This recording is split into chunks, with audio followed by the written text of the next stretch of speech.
উপনিষদ রহস্যপূর্ণ। ওং বাং মে মনসি প্রতিষ্ঠিতা মনো মে বাচি প্রতিষ্ঠিতম। আমার বাক্য মনে প্রতিষ্ঠিত হোক, আমার মন বাক্যে প্রতিষ্ঠিত হোক। রীতং বদিষ্যামি, আমি মানসিক সত্য বলবো। সত্যং বদিষ্যামি, আমি বাক্যেও সত্যি কথা বলবো। আমি মনে মনে যা চিন্তা করি তা বাক্যে প্রকাশিত হোক, আর বাক্যে আমি যা প্রকাশ করি তা আমার চিন্তায় প্রতিভাত হোক। আমি মানসিক সত্য বলবো, বাক্যেও সত্য বলবো। উপনিষদ রহস্যপূর্ণ, সে প্রাচীনকালের কথা। জীবনের প্রকৃত গূঢ় অর্থ খুঁজে পাওয়ার জন্য তাঁরা প্রবেশ করলেন অরণ্যে। নির্জনে চলতে থাকলো গভীর অনুশীলন। নির্জন অরণ্যে সৃষ্টি হতে থাকলো একটার পর একটা উপনিষদ।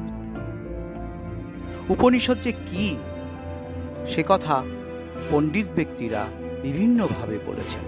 কেউ বলেছেন গুরুর কাছে বসে দার্শনিক বিদ্যা আয়ত্ত করা হতো বলে তার নাম উপনিষদ।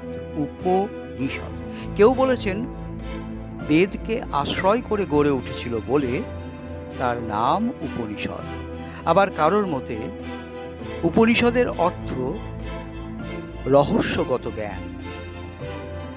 উপনিষদ সত্যিই রহস্যপূর্ণ জ্ঞানের ভাণ্ডার।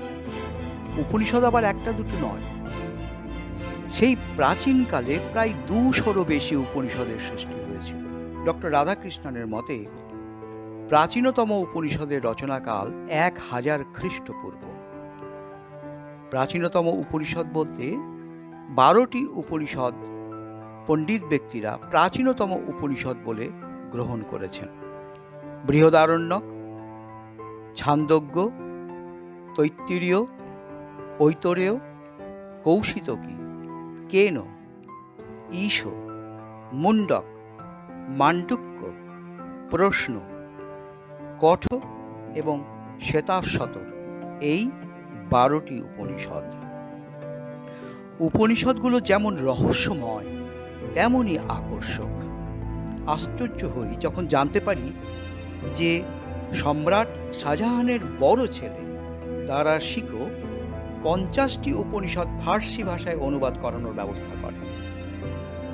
ফার্সি ভাষায় অনুদিত এই 50টি উপনিষদকে লাতিন ভাষায় অনুবাদ করেন অ্যাঙ্কুইটিল ডুপার। ইংরেজি ভাষায় প্রাচীন উপনিষদগুলো অনুবাদ করেন ম্যাক্স মুলার। কত পণ্ডিতগণ কত যে ভাষায় উপনিষদ অনুবাদ করেছেন ভাবলেই অবাক হই আমরা। ইংরেজি ভাষা তো, এই ভাষাতে তো প্রচুর অনুবাদ। উইলিয়াম জোন্স সর্বপ্রথম ইংরেজি ভাষায় ঈশ উপনিষদ অনুবাদ করেন। তাছাড়া জার্মান ভাষায় উপনিষদ অনুবাদ করেছেন যারা, তাদের মধ্যে রয়েছেন Paul Deussen, Otto Bohtlingk, Johannes Hertel, Otto Wicker, Franz Missel. এছাড়া অন্যান্য ভাষা যেমন সুইডিশ, চেক, রুশ, জাপানি, ডাচ, ইতালি ইত্যাদি ভাষাতে বহু উপনিষদের অনুবাদ হয়েছে। এইসব অনুবাদের সূত্র ধরে বিভিন্ন দেশে উপনিষদের কথা ছড়িয়ে পড়ল। ছড়ালো জীবন ছন্দের অপূর্ব সেই সব বাণী আমাদের দেশ থেকে দেশান্তরে। এই যে পৃথিবীর আলো, বাতাস, পাহাড়, মাটি, সমুদ্রের সাথে আমাদের সকল প্রাণী জড়িয়ে আছি আমরা, বিশ্ব সত্তার সেই মাধুরী যে এমনভাবে উপনিষদে ফুটিয়ে তুলেছেন তারা, সেই বিশ্ব সত্তার সঙ্গে পরিচয় ঘটিয়ে যেভাবে আপন সত্তার মিলন ঘটেছিল সেই উপনিষদের মধ্যে, সে প্রসঙ্গে কিছু কথা আজ আমরা আলোচনা করব।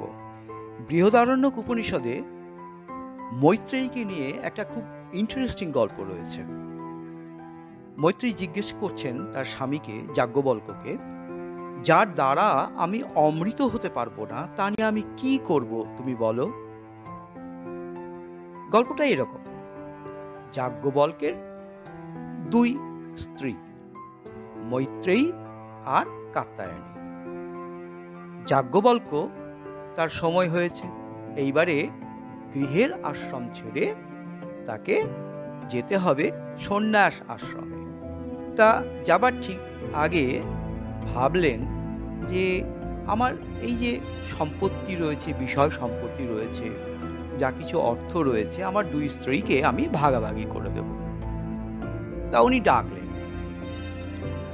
ডেকে বললেন, তোমরা বলো, তোমরা কে কি নেবে?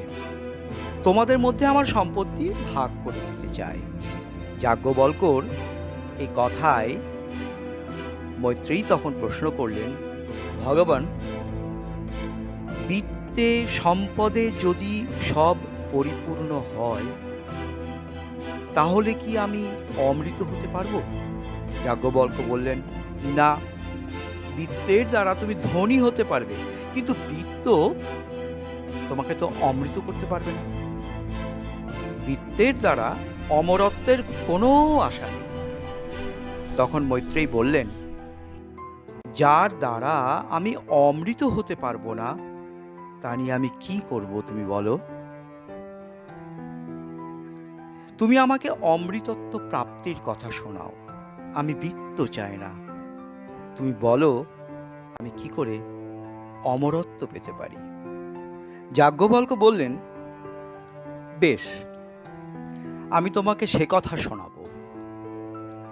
তবে আমি যে কথা তোমাকে এখন শোনাতে চাইছি, সেটা কিন্তু তোমাকে খুব মনোযোগ দিয়ে শুনতে হবে। মৈত্রেয়ী বললেন, ঠিক, মন দিয়ে শুনব। যাজ্ঞবল্ক্য বলতে শুরু করলেন, শোনো মৈত্রেয়ী, পতির প্রতি প্রীতিবশত পতি প্রিয় হয় না। প্রিয় কেন হয় জানো? আত্মপ্রীতির জন্য। তোমার নিজের প্রতি তোমার প্রীতি রয়েছে বলেই পতি তোমার কাছে প্রিয়। স্ত্রীর প্রতি প্রীতিবশত স্ত্রী প্রিয় হয় না, আত্মপ্রীতির জন্য স্ত্রী প্রিয় হয়। ছেলে মেয়েদের প্রতি প্রীতিবশত ছেলে মেয়েরা প্রিয় হয় না, আত্মপ্রীতির জন্যই ছেলে মেয়েরা প্রিয় হয়। বিষয় সম্পত্তির প্রতি প্রীতিবশত বিষয় সম্পত্তি প্রীত হয় না, আত্মপ্রীতির জন্যই বিষয় সম্পত্তি প্রীত হয়। লোকজনের প্রতি প্রীতিবশত লোকজন প্রিয় হয় না মৈত্রেয়ী, আত্মপ্রীতির জন্য লোকজনেরা প্রিয় হয়। যা কিছু তুমি দেখছো না তোমার চারদিকে, তার প্রতি প্রীতিবশত এই জিনিসগুলো প্রিয় হয় না, আত্মপ্রীতির জন্যই সমস্ত জিনিস, সমস্ত বস্তু প্রিয় হয়। সুতরাং মৈত্রেয়ী, প্রিয়ে এই আত্মাকেই দর্শন করতে হবে, এই আত্মাকেই শ্রবণ করতে হবে, মনন করতে হবে।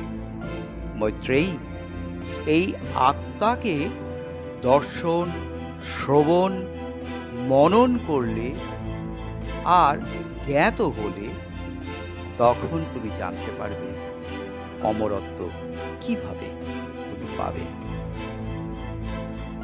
মৈত্রেয়ী, এই আত্মা যেমন তোমার ভেতরে রয়েছে, সেই আত্মাই তোমার বাইরেও রয়েছে। একই বস্তু ভেতরেও রয়েছে, আবার বাইরেও রয়েছে। যেমন ধরো শাঁখের আওয়াজ, কেবল শাঁখ থাকলে কি সেই আওয়াজ আসবে? না, শঙ্খ বাদকের দরকার। তাই আওয়াজ যখন আসছে তখন কোথা থেকে আসছে? দুটো সত্তা থেকে আসছে, এক তো হচ্ছে শাঁখ আর একটা হচ্ছে শঙ্খবাদক। কিন্তু সেই শব্দ যখন আমরা শুনি তখন আলাদাভাবে এই দুটোকে আমরা চিন্তা করতে পারি না। যেমন ধরো বীণা, শুধু বীণা থাকলে কি আওয়াজ বেরোবে? বীণা বাদক যখন এলো তখন সেই সুর ভেসে এলো, আর সেই সুর যখন আমরা কান পেতে শুনছি তখন তার দুটো অস্তিত্ব ওই সুরের মধ্যে যে আছে, এক বীণা আর এক বীণাবাদক, তার আলাদা দুটো অস্তিত্ব আমরা ধরতে পারি না।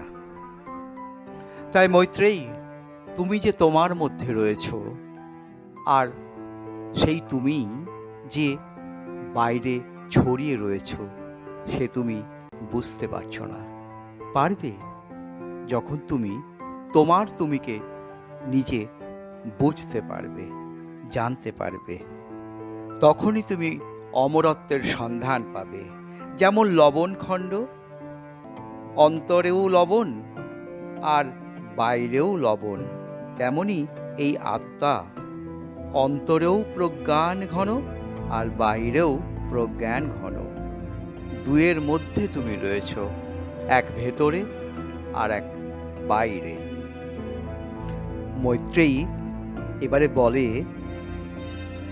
কিন্তু তুমি তো আমাকে গভীর মোহর মধ্যে ফেলছো, আমি তো এগুলো কিচ্ছু বুঝতে পারছি না। যাজ্ঞবল্ক্য বললেন, কই, আমি তো মোহজনক কিছু তোমাকে বলছি না। স্বর্ণখণ্ড দিয়ে নানান রকম স্বর্ণালঙ্কার হয়, কোনোটা চুড়ি তো কোনোটা আংটি, কিন্তু ভাঙলে সেই সোনাই তো, এর তো আলাদা কিছু নেই। তাই তোমার তুমি তোমাতে যেমন, বাইরেও তেমন। কিন্তু যদি তুমি দেখতে চাও তেমন করে, দেখবে সেই তুমি যেমন ভেতরে রয়েছ তেমনই তুমি বাইরেও ছড়িয়ে রয়েছ। এর ভেতরে মোহজনক তো কোনো কিছু নেই। হ্যাঁ, তবে কি তুমি যদি মনে করো যে একে অপরের থেকে আলাদা, তখন তুমি অন্যকে স্পর্শ করছো, তখন তুমি অন্যের কথা শ্রবণ করছো। যেমন আমি তোমাকে এখন বলছি, তুমি শ্রবণ করছো, কারণ তুমি আর আমি তোমার কাছে দুটো আলাদা। কিন্তু যখন তুমি জানবে এই আত্মা এক, এর আলাদা কোনো অস্তিত্ব নেই, তখনই তুমি বুঝতে পারবে এই আলাদা করে দেখার জন্য তোমার ভেতরে যে তুমি রয়েছ, সেই তুমি এই বাইরের বস্তুকে আলাদা করে দেখতে চাইছো বা দেখেছো সেই তার মাধ্যমে। সেই মাধ্যমটা কার? তিনি আত্মা, যার মাধ্যম দিয়ে তুমি সমস্ত বাইরের জগৎটাকে দেখছো। আচ্ছা বলো তো, যার মাধ্যম দিয়ে, যাকে দিয়ে তুমি বাইরের জগৎটাকে দেখছো, তাকে তুমি নিজের ভেতরে কিভাবে দেখতে পাবে? তাই জানো, আত্মাকে স্পর্শ করা যায় না। ইনি ব্যথা পান না, আত্মা হিংসিত হন না, ইনি অসঙ্গ, ইনি কোনো বস্তুতে আসক্ত হন না। যিনি বিজ্ঞাতা, তাকে তুমি কি করে জানবে মৈত্রেয়ী? মৈত্রেয়ী, আজ এই পর্যন্ত। অসি মৈত্রেয়ী, এই তাবাদ, এই পর্যন্ত। অমৃতত্ব আজ এই পর্যন্ত। এই বলে যাজ্ঞবল্ক্য চলে গেলেন।